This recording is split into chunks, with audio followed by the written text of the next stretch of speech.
তা চলুন দর্শক দেখি, যে সামনে যে গরুটি আমরা দেখতে পাচ্ছি এটা আসলে দেখা যাচ্ছে পেটটা একটু ফোলা এবং রোগা পাতলা। অবশ্যই এর মধ্যে কোনো সমস্যা রয়েছে, আর এই সমস্যার কথা নিয়ে আজকে আপনাদের সাথে আলোচনা করব।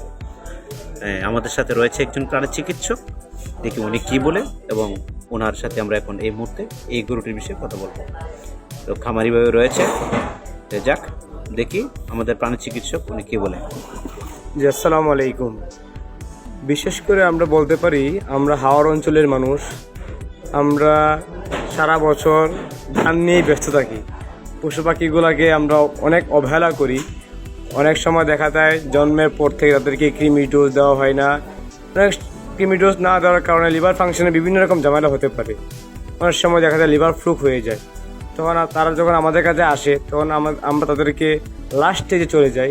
তখন আমরা চিকিৎসা করে ওইটাকে আবার প্রথম স্টেজে নিয়ে আসতে অনেকটা ব্যাক পেতে হয়।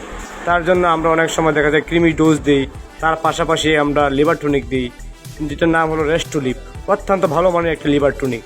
আশা করি আপনারা ওই জিনিসটা যদি খাওয়ান সঠিকভাবে, তার লিভারটা ঠিক থাকে, তাহলে আমরা অনেক সময় দেখা যায় প্রাণীর ক্ষেত্রে বিক্রির ক্ষেত্রে অনেক সময় আমরা লাভবান হতে পারবো। আশা করি আপনারা বুঝতে পারছেন। এই বিষয়টি আমরা হাওড়বাসীকে বোঝানোর চেষ্টা করি। ধন্যবাদ। তো সুপ্রিয় দর্শক, দেখতেই তো পেলেন আপনারা, তো এটাকে যে চিকিৎসক সাজেস্ট করেছেন রেস্টোলিভ ব্যাট, তো এটাকে নিয়মিত সেবন করবে, তাহলে হয়তো তার যে পেটের সমস্যাটা এটা সমাধান হয়ে যাবে। তো আজকের মতো এখানেই, ধন্যবাদ, আসসালামু আলাইকুম।